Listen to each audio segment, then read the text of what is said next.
એટલે સુરતની સમસ્યા ને આપણી સમસ્યા સંપૂર્ણ જુદી છે.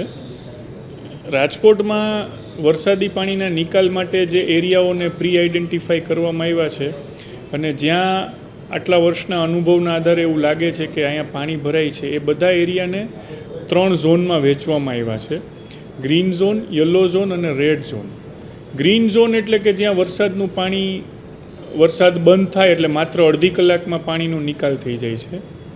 યલો ઝોન એટલે જ્યાં વરસાદ આવતો બંધ થાય એટલે 1 કલાકની અંદર પાણીનો નિકાલ થઈ જાય છે. અને રેડ ઝોન એટલે જ્યાં વરસાદ આવતો બંધ થાય અને પાણીના નિકાલ માટે 2 કલાક લાગે છે.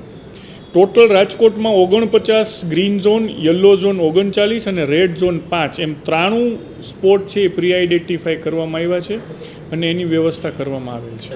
મહદઅંશે કામગીરી તો પાણીના નિકાલની જ કરવાની હોય છે અને પાણી ભરાય ત્યારે કે જ્યારે પાણીના નિકાલની જે વ્યવસ્થા છે એના કરતાં વધારે સ્પીડમાં પાણી આવે એટલે એ પાણી પાછું આવતું હોય છે અને વિસ્તારમાં જતું હોય છે.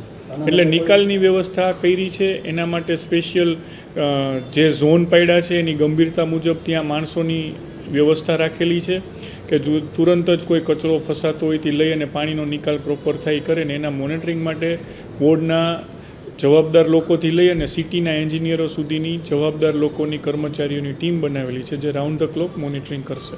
બધા જ કોર્પોરેશનના કર્મચારીઓને મહદઅંશે આમાં જોડ્યા છે પોતપોતાની જરૂરિયાત મુજબ.